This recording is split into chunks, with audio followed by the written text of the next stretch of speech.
From the blog to the boardroom, from the pulpit to the pew, the CQ podcast exists to help you raise your cultural fluency by discussing how culture touches everything from a Christian worldview. Just like a fish swims in water, we swim in culture. And today we're swimming with Frank Legare, ladies and gentlemen. Yeah. Round two. How are you feeling? Good, man. Glad to be back. Yeah, man. Excited. It's good to have you back on the CQ podcast and to get a chance to have, I think, what's going to be a really good conversation today, where we're talking about really the tension between, or you could say the rightness of, the veracity of equal opportunity versus equal outcome. Loaded. So we're gonna have it solved here. Yeah, We're gonna solve decades, centuries, maybe of debate. That's right. Right now, I can't wait. Yeah, let's just go ahead and say we probably not do that today. Sarcasm. But we're gonna try it. We're gonna do our best. That's right. Before we define it and talk a little bit about that, really this is your idea. So I'd love to just hear some of how you got to it and want to talk about this. Yeah, and there really is a very quick story. I was actually watching a show that I don't remember the name of, and there was a scene in this show where there was an affluent white woman, and she had a housekeeper, a black female housekeeper, and you knew from the show that the housekeeper had been homeless at one point. She was living in her car with her kids, trying to get her life back on track. And she and this lady are having this heated conversation, and the white lady's trying to defend how she got where she got. And she says, "I got here because I made good choices." And the black lady's response to her is, "It isn't that you made good choices, it's that you had good choices." And that struck me. Yeah. It was one of those like moments where it just took the veil off of some prejudicial thinking, some blind spots. And I kind of started thinking about, what is that like when you don't have good choices? That's so good. When your life is choosing between the lesser of two evils often, and what would you do? And so this idea of equal opportunity, equal outcome, and what does equal even mean? Mm-hmm. And when you say equal opportunity, to me, that's very American. Like we automatically get behind that. You know, how can you not love the sound of equal opportunity? But what if the opportunities aren't really equal? Yeah. What if you think they are, but they're actually not? So then what is the place of equal outcome? And then ultimately, how do you look at that through a biblical grid and determine what's right? Absolutely. And I think one, you're such a good storyteller, Frank. I love a good story. And it's cool, that moment, like you see it in media, and it causes you and us to reflect and go, okay, what does this really look like? And the tensions, these tensions matter a lot, I think, because it's relating to how do we, it's political and it's socioeconomic and it's racial, but in some ways it's like, hey, do I give my kids the same opportunities? Right. That's right. Or like, do I fight for them to have the same outcomes? What if they don't have the same outcomes? What does that mean? Does that mean I've done something wrong? And I think it's a really healthy thing to think about. What is equality? Some of what we want to talk about. What's equality even mean biblically? What does favoritism or partiality mean? What are some of the systems and the structures that the Bible has set up at different times in redemptive historical history to help people? And how can we relate to it today? So we're joking about solving all the things. It's also framed in I think it's framed in a political way. Right. And so we're entering into the way that it is framed, knowing that the Bible doesn't frame it that way. And so we're going to talk through some of that. Let me define, with the help of ChatGPT. Yeah. Let me define or give a quick definition. Equal opportunity is, or a definition, everyone should have equal access to pursue education, work, justice, and flourishing without arbitrary barriers. So in theory, everybody has the same opportunities to do things, right? So we're not inhibiting people from being able to do particular things. Equal outcomes, though, society should produce roughly equal results across groups, often through redistribution or intervention.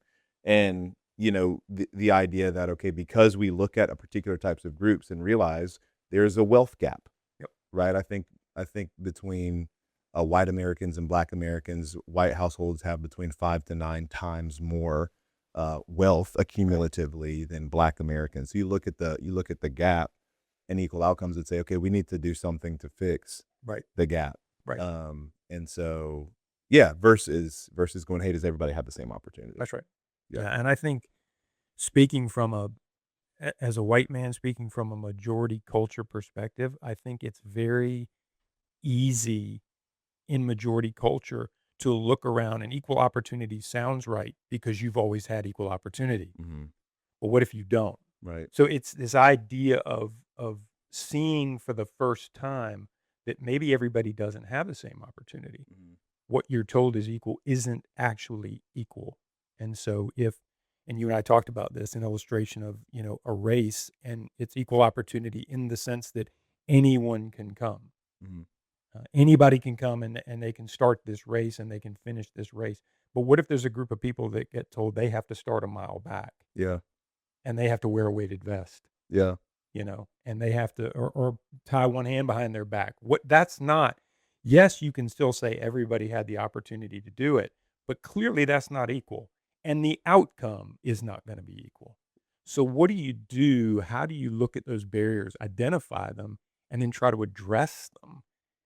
And that to me is the difficulty. But the first part is getting folks to recognize it's not as equal as you think. Right, and I think to that illustration you used, and I think it's a helpful illustration to think about disparities, and in particularly in America, which is a more individualistic in its Western worldview, there is I started from 0, Right. and now I'm working myself pulling myself up by the Right. bootstraps, which Right. is such a funny illustration. It's like, Right. how could anyone actually Right. pull their Right. that's actually an impossible Right. You reality. can't do Someone it. else has gotta pull you up. But but in America, this individualistic idea of like, okay, here I'm starting from 0 rather than I'm connected to an ancestry and a history to where I didn't start from 0 because I had this particular type of education. My parents raised me in this household income because they were raised in this way. And so then for many people, my parents bought my first house and those types of things. But that illustration of a race is so helpful and to quantify it, like, if you take when the first slaves came to the Americas in 1619, and then you go, okay, so when the country's founded 1776 and the abolition of slavery 1865, and you go, there's no way anyone would say black people and white people were running the same race then. Black people were not able to read, Nope. they were not able to be free in most parts of our country, these types of things, lots of inhibiting. And then freedom comes. Right. So that's like, okay, now black people are like, we can race. Right. We Right. can race. But to your point on the weighted vest, until the civil rights movement in 1965, so 1865 to 1965, another 100 years, it's a weighted vest. That's right. And so, yeah, it really hasn't been equal. But if you see yourself of just like appearing on the map as an individual rather than collective to or attached to a collective, it's easier to think that we do have all the same opportunities uh, because we're all here, That's right. and you kind of look around and depending if you're in a more homogenous space, you're like, yeah, Right. we all had that, especially from a majority perspective. Right. Yeah. And so I think So, when you think about that, and then if equal outcome is the attempt to have an awareness of what those barriers are, and I mhm, think it is, and to try to remove those barriers. And I think each of these sides, you have to recognize there's a strength and there are weaknesses to both. yeah, We do want to identify barriers. We do want to try to overcome barriers. I don't think equal outcome, if you took it to its extreme of just deciding that we will now fix these things, mhm, there's some problems inherent to that too. It could elevate a group over individuals. There, tokenism. There's some things that can come from that no that we doubt, don't want either, right? So then it's this question of I don't think it's one or the other, but the both and. But how do we do that? mhm, How do we kind of synergize that rightly? And then, of course, for us as Christians, how do we let the Bible direct us? What does right, the Bible say? Because the Bible clearly has some things to say about this. mhm, Um, because really, the whole notion to me of equal opportunity, they're borrowing from our worldview to get there anyway. yeah, They're just ripping off the Bible, right, and they've gone in some wrong directions with it. But what does the Bible have to say about it? yeah, So and I think it's essential. But I'm curious first, like if someone's thinking, okay, and I'm thinking about these realities, and even thinking about the story or the show you were watching and you kind of come to the realization, okay, is everybody's choices good? Maybe some people aren't picking between good and good. They're yeah, picking they don't have those options. Like how's someone going to come to that realization that not everybody really has the same choices, yeah. So you much of know? that is, I think, we talk about, those things you'll say sometimes. I would never. Mhm. I would never. Oh, yeah, yeah, that's good. And then it's always, if you're honest, I would never until I've faced. Right. We've been watching this show called Outlast. It's one of these survival shows. And so you say a thing like, I would never eat no worms. You have never been starving. Yeah, When you're starving, you'll put a mouthful of those yeah, things. You'll put a handful of those things in, right? right. Um, but to make this more raw, a mom who's facing, my children are going to starve. We don't have a roof. I would never sell myself to a man. Mhm. I bet you would for your kids, Yeah, but you've never faced that. right. So there's those things that are going on. What if you're in that situation where your options, both of them are bad, Mhm. and and then the choice you make just keeps you ingrained in a cycle of more bad Right. choices. And so I think a lot of it is until you've faced it, you won't know. And so you say, okay, well, what do you, to people that don't have to face that, what do you need to, you need to find a way to see it. Yeah. Because I look around at, I've noticed in Charleston here lately, the answer to an area, if you're driving into Charleston and there's an area or community off the side of the road that doesn't look so nice, what do? We build a big old wall Mhm. so you don't have to see it. Mhm. Well, that's the problem. I don't think most people want to see those realities because they know it's going to alter their perspective. So you're going to have to find a way to see some of that stuff. And you're going to have to be willing when you do to say, I was wrong. Yeah, I think it's a great word, Frank, because it's like seeing it, but then also taking the time to understand it. Right. Because quick sight and quick assessment creates poor judgments. Yes. And I think sometimes it's like, okay, you're there and you kind of in and out, but Yes. you don't have deep relationships, Yes. meaningful relationships with people from different backgrounds or economic statuses. And so it's very easy to be like, yo, if you just, Right. but it's funny, like as a dad, like you get older, or just really as someone who ages, you get older and all the times you have more sympathy to your parents. Mm. And especially if you do like the hard work of therapy counseling, you go back and you think about things. But then if you think about the stories of the people who raised you, you go, okay, so they're the way I'm responding Mhm. is in light of my upbringing, Mhm. but the way they're responding is in light of their upbringing. That's right. You know what I mean? It's like we're That's right. kind of all responding to our upbringing in a way. And I think sometimes we don't give enough consideration to if I was put into a different context, Right. how might I actually Right. respond? To your point, Right. is I would never unless. Right. And to really think, okay, if you were put into whatever that home, like how would you? And you're going, well, they just need to have better parents.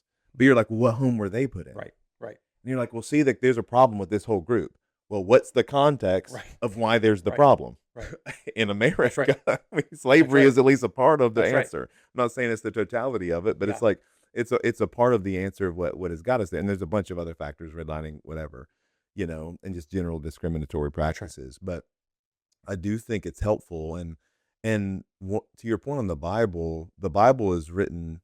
One of the books I've been looking back at is Misreading Scripture Through Individualistic Eyes.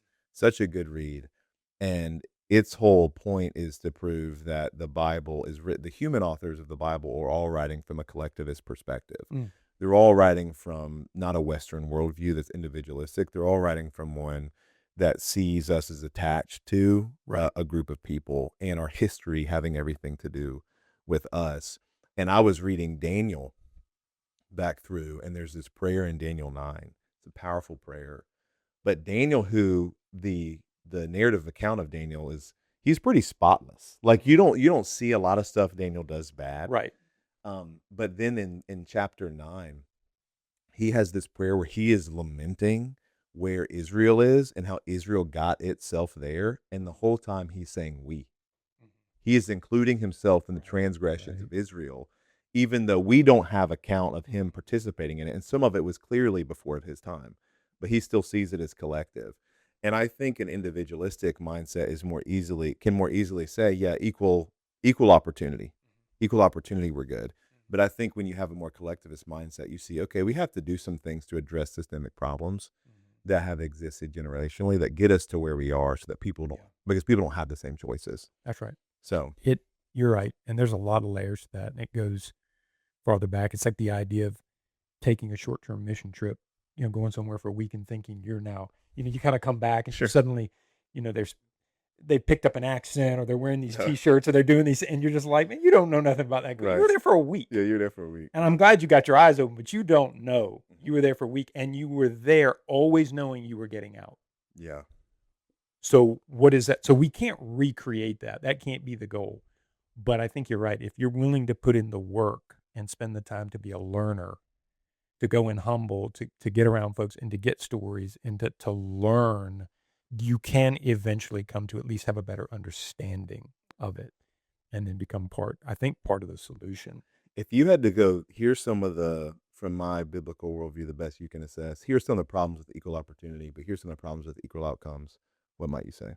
Yeah, I think when I look at, because equal opportunity, we would all agree that someone coming into our church, do I want them to know that they are equally welcome, equally loved, equally discipled, equal opportunity to be used in accordance with spiritual gifts?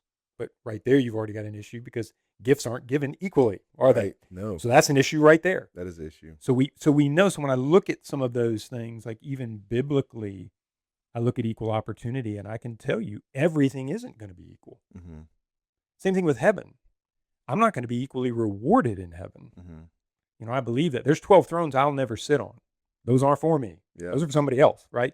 So when I look at, so it's not in its strictest form, it doesn't quite line up with Scripture, and we're going to need to know that. But we do want folks coming in to understand that we are looking at you and we want you to have access to this. Mm-hmm.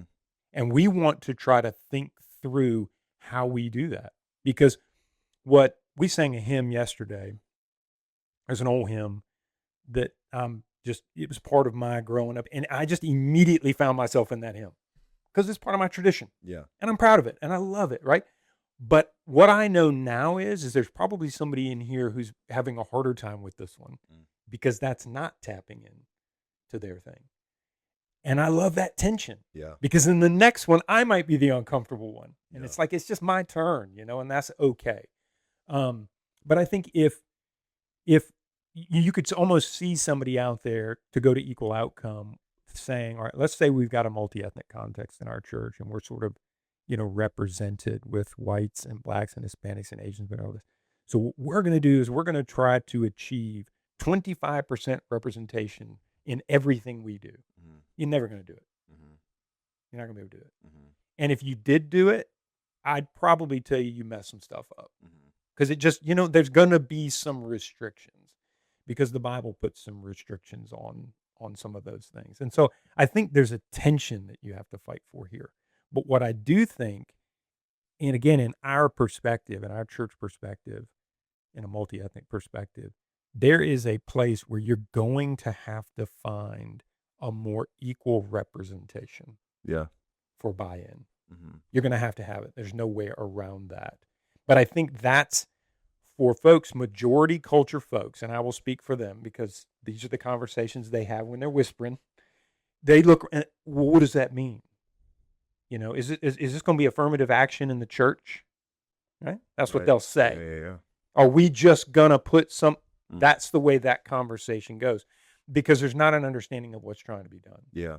What's the bigger picture? What's the goal? Yeah. So I think those are some of the tension points that I see. And I think, again, both sides can err, which is why you need the Bible to keep it straight. Yeah, that's a good word. And to one of the points of coming into the church context, I think the awareness of, and we've talked about this before, the awareness of the cultural grounding of any element. Yeah. So to your point, if you're in a majority, really any context, and you're like, well, we would love, you're black church, we would love white people coming. Right. You're a white church, we love black people coming. Right. And they roll up and it's like, yeah, black people come, it's a white church and it's a white church. So you are doing things white ways. Right. But I think the thing that can be challenging, I actually think more for a majority culture is just to understand the cultural grounding that you come from. Like I think most minority cultures understand that there's a distinction to how we do things because we see the contrast in the majority culture. But a weakness in a majority culture oftentimes is unless you spent significant times in majority or minority at context, you're not always aware that your stuff has culture. Yeah. like that there is a white That's cultural true. where not wrong, Right. just that it's a Just white a culture. cultural, yeah. Yeah, And so you're not aware that there could be things you're doing culturally that is inhibiting somebody that's else, right. or you start to ascribe applications of scripture to be pure acultural, doesn't have a culture. This is just the way you teach the Bible. There's no culture. This is just the way you do community. There's no culture. Yep. This is the way you do. There's no culture to Right. this, and that's just not true or authentic. It's not true, and I think sometimes, to take it a step further, I think sometimes, uh, majority culture thinks that a no culture approach is a virtue Yeah, instead of a vice. I completely agree. They think they're leveling it out. "Oh, wait, Mhm. no culture. No, No, that's a vice. That's not a yeah, virtue." There is culture, and you have one, and celebrate it. yeah, But look around and notice that there are others, and notice, I mean, I think of something as simple as churches that I grew up in where the worship expression, no pastor ever got in the pulpit and said, "Don't raise your hands, don't be vocal." But nobody raised their hands and nobody was vocal. mhm, It was part of that culture. I'm not here to say that that's necessarily wrong. But what I am here to say is that if somebody from a minority culture came into that church, that would inhibit their worship. yeah, They would feel inhibited. So, do they now have equal access to a worship experience and worship opportunity? I don't think so. mhm, And again, so there's just there's tensions here mhm, without necessarily saying one is wrong, but how, if we look around and if what, and I believe what we're trying to do is see a church that reflects kingdom, and we're about family, and that's a big biblical idea. yeah, It's the family of God. How do families work? There's give and take in family, absolutely. right? So just looking around to see what those obstacles are Mhm. and getting other people to help you with your blind spots because we've Amen. all got them. We do. So you need those folks who can say, "Man, you're doing great, but you do know you're still missing this and this," Right, you and that's know? and And it's that's like, "Yep, forever, I am," and that's forever. Exactly, that's forever. Yeah, I have a couple thoughts. One is, we like to say equality doesn't mean sameness. Yes, yes. And, I very much believe that all people are made in the image of God. That's what the Bible teaches in Genesis. And so that means we are equal in value, worth, dignity, and significance. Amen. God does not look at us and love one of us Amen. more than the other person. Bear his image, we're all his kids. The same way you look at kids and you love your kids, like God looks at us and he loves us. But the distribution, to your point, of his gifts vary, Yeah, right? And the way in which we're to walk out our faith can vary. That's true in, to your point, First Corinthians chapter 12, the gifts, but then even faith in Romans chapter 12, right. Yes, it talks about that we have different dispositions of faith, distributions of faith, and we're going to be held accountable for how we steward faith. Or you think about the parable of the talents in Matthew chapter 20, or the bags in Matthew chapter 25. He gives different people that's right. different amount of bags, and it's not because he loves one more than the other. It's just the way he's That's right. made things. That's right. And so we do have different amounts of things, and we're held accountable for it. And so in some ways, if we have more money, we're held accountable differently for our money and how we steward it. If we have different gifts, we're held accountable differently for those things. And so I think that it's not really accurate to pretend like we all have equal, like we all will have equal opportunity. Like that's just not ever going to be a thing. Doesn't mean we don't advocate to try to create Right. spaces that are good. That's not our point. Right. It's just that that's not how it is. And then in regards to equal outcome, it is interesting. Like as you look at the Bible and you see the way God tends towards the vulnerable, right? Like Yeah. theologians call it the vulnerable quartet, Mm. particularly in the Old Testament, of the people groups that God is uniquely tending towards, right? So you got the orphan, you got the widow, you got the sojourner, and the poor. And God is uniquely oriented towards those people, so much so that when his people are harvesting their crops, he's like, don't do the edges. That is for the poor, the sojourner. Like that is theirs. Yeah. And it's interesting because it means yours isn't yours now. Right. The thing, and that's where it's like we're all stewards. Yeah.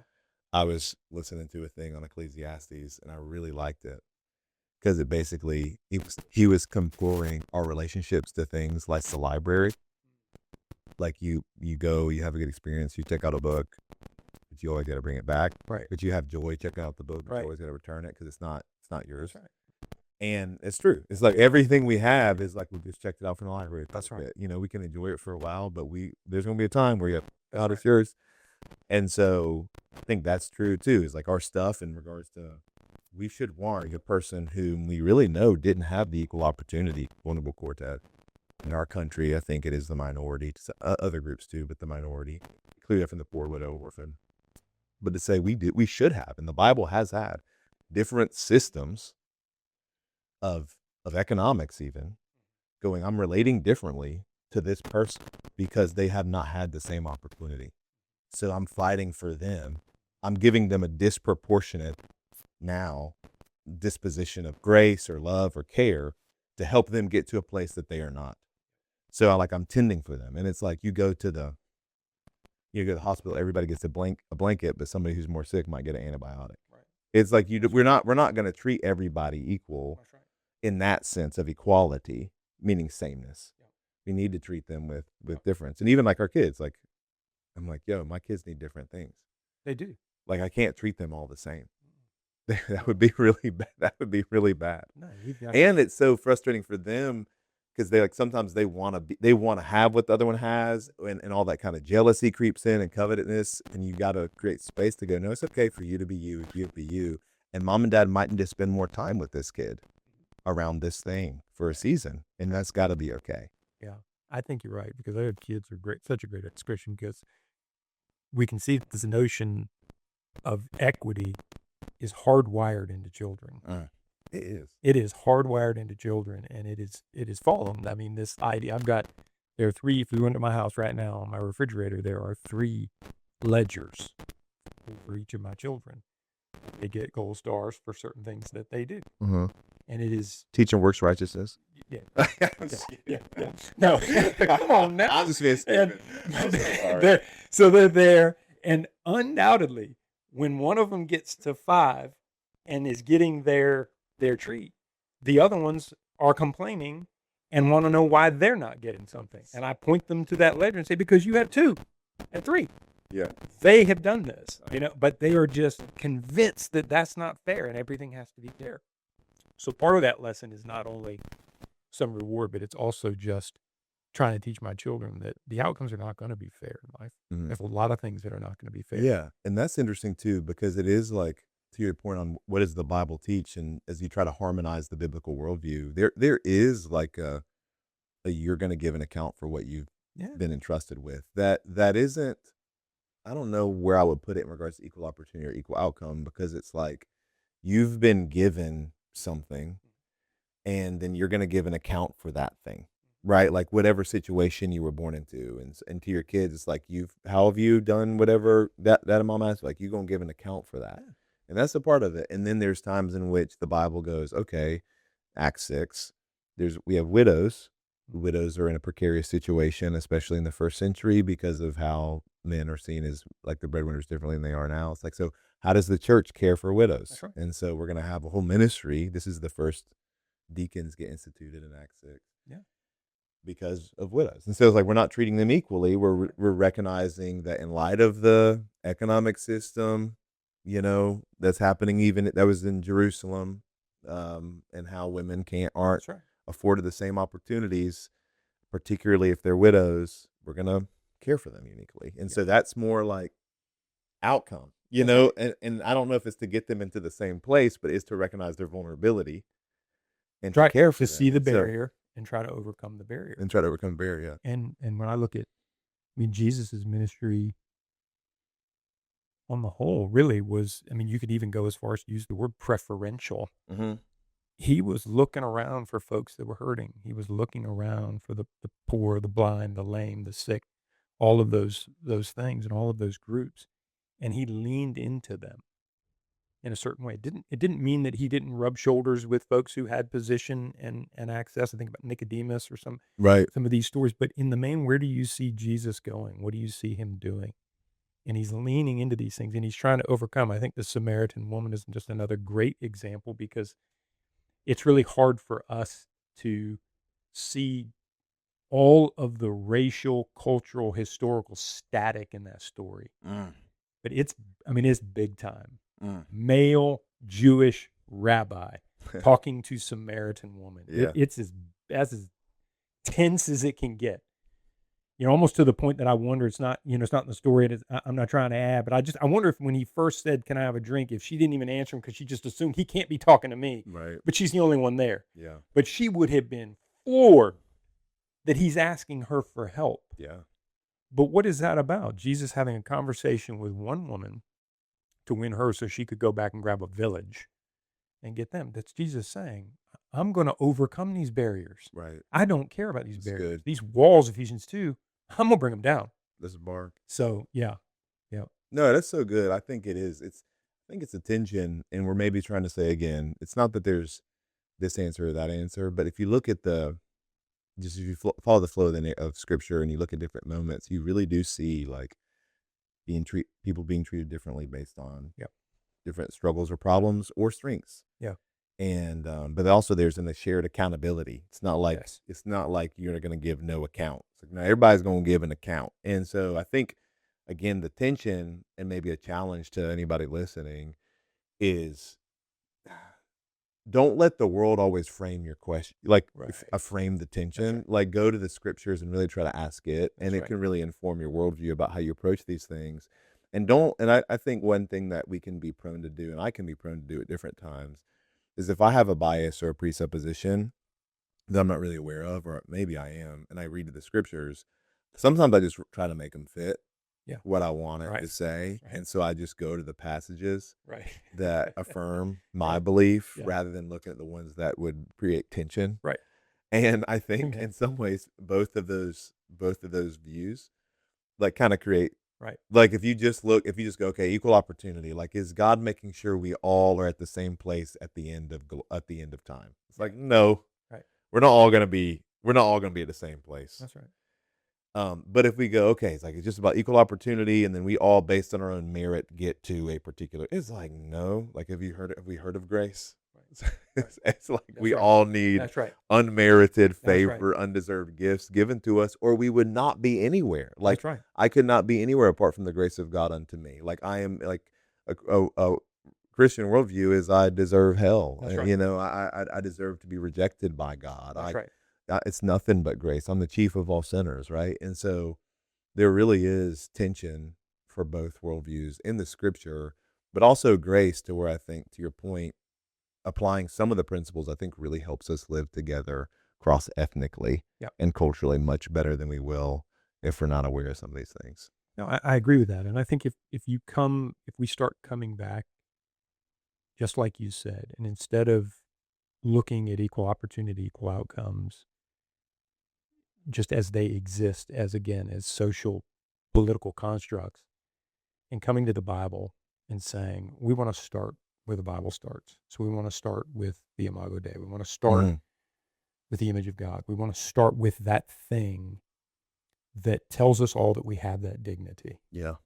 that we all have that. That's a Amen. great starting point. We want to think about, does James 2 say anything about partiality in the church? It most certainly does. Yeah. We want to think about that.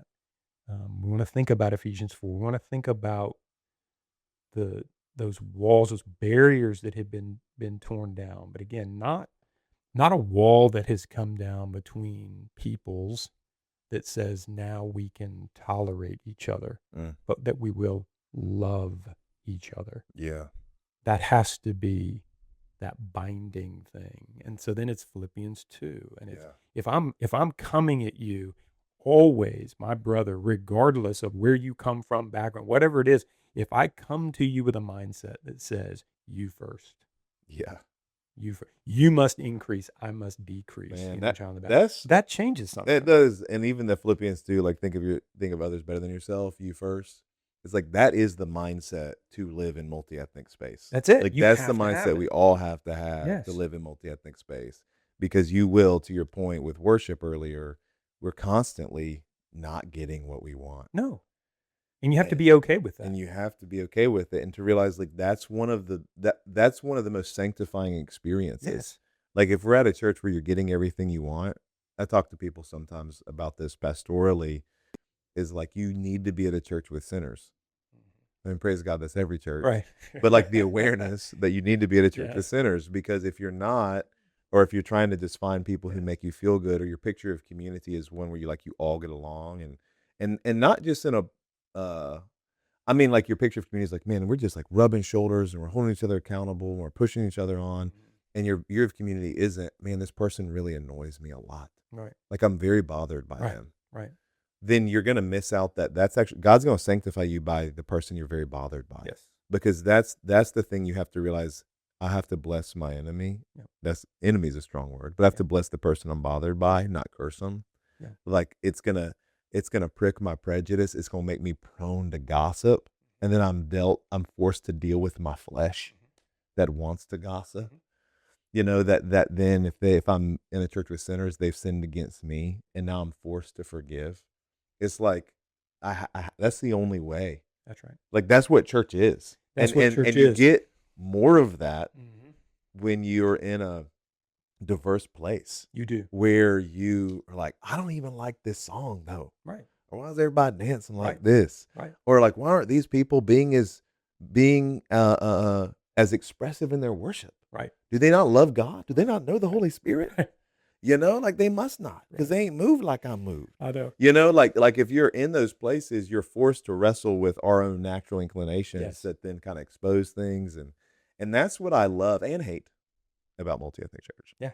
It's It's harder. It's hard. It's just harder. And I think you're right. And I think to take it a step further, what we're saying here about being okay with it not being all about me, I want to come by God's grace to a place where it's my joy for Yeah. it not to be all about me. Yeah.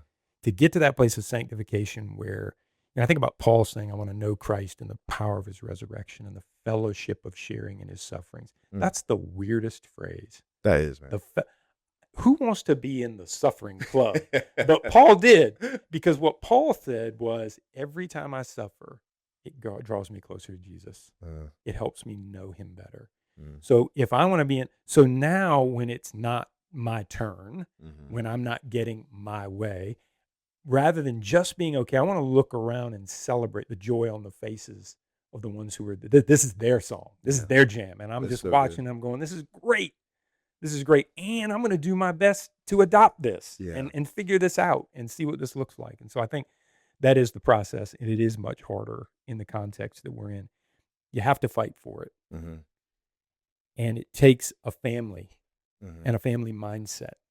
It takes constant work. You will mess up a lot. Yeah.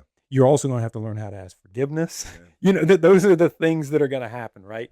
But you're just going to keep going. And I think, lastly, I might say, understanding that we're not going to arrive until glory, but we're striving, every day. 10 years from now, Grace Theater will still be working through things, and we'll still be saying, all right, what else can we do? So If we're still here. if we're still here, I know. Yeah.